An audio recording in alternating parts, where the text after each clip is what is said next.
Since the early 2000s, educational researchers have been proclaiming the transformative potential of blended learning.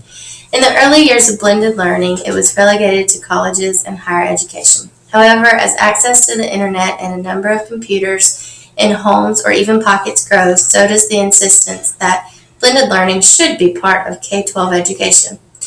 There's no difficulty in finding success stories for the effectiveness of teaching through technology.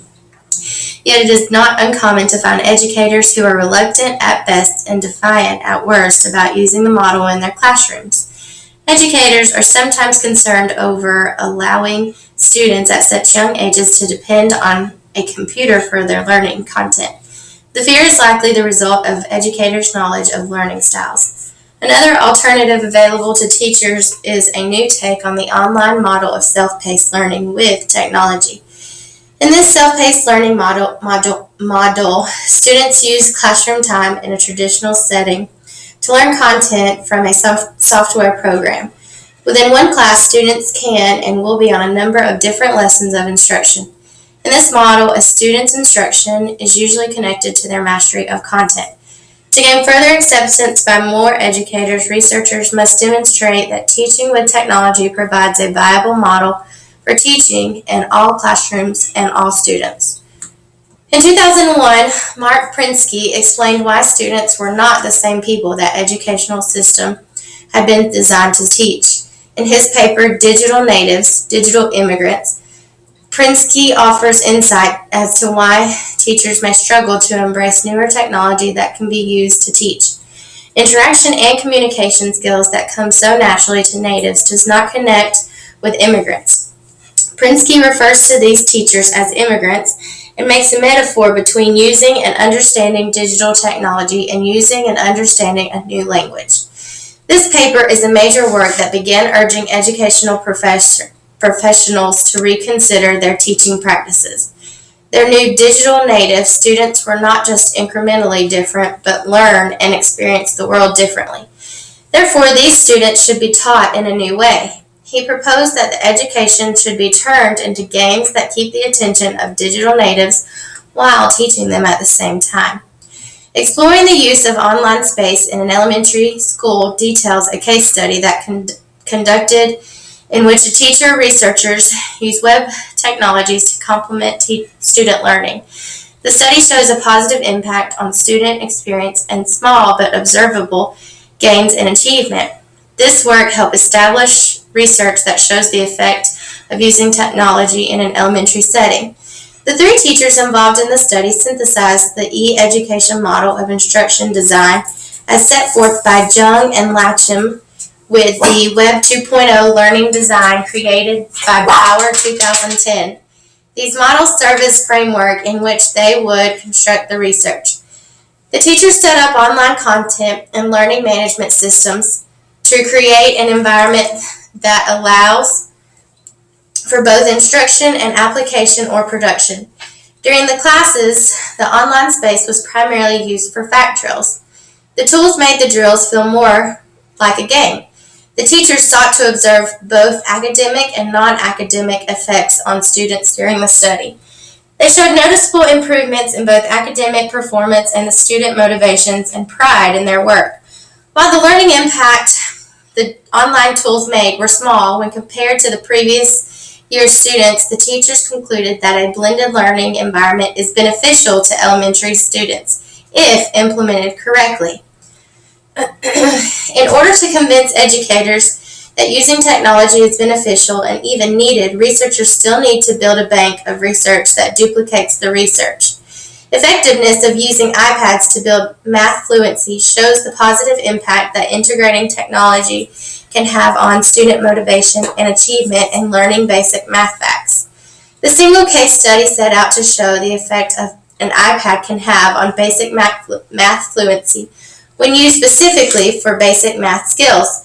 Secondary considerations were given to the advantages of and barriers of using an iPad in the classroom. This paper will attempt to add the understanding of how effective a self-paced learning environment can be in an elementary setting. This paper measures the correlation between the time spent on an online learning platform and student progress on math objectives. This study will help answer the following questions. What is the magnitude and direction of the correlation between time spent on iLearn and the progress in math? What do students' attitudes towards iLearn math suggest about self-paced learning model? This selected group for the study is a 4th grade class at Sweetwater Elementary in Lithia Springs, Georgia. There are 23 students in this class that vary in ability and background. Located in Lithia Springs, Georgia, Sweetwater is a Title I school that ranges from kindergarten to 5th grade. In the selected class, there's a total number of 23 students, 11 girls and 12 boys. 16 students are African American, 5 students are Hispanic, 1 student is Caucasian, and 1 student is Asian. Students are labeled EIP due to failing either math or reading or both CRCT tests last year. Only 12 students are labeled EIP and receive additional support. Students log on to iLearn Math at school and at home. Each student takes the baseline assessment to determine where they are academically. Once students are assigned a placement, they begin receiving on-level instruction in 5-minute increments. After the 5 minutes that they apply what they taught in practice assessments. The student's progress and mastery of content is recorded and graphed by the software for the teacher to observe. The iLearn Math software measures time spent logged on, progress through content, and the results of each practice session. Teacher logins allow access to view statistics and charts on how students are performing and what level they are learning on. The participant students will complete a survey about their experience with iLearn in order to gain insight about student attitudes towards learning online. The survey will assess if students enjoy spending time working on the program, prefers doing math on the computer, and response to struggling with the content.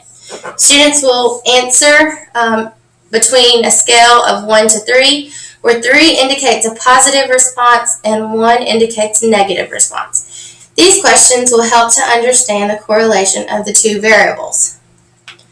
Due to the nature of the correlational research, it's important to explain how the results will be assessed. The data on student progress will be a measurement from their starting point to their ending point.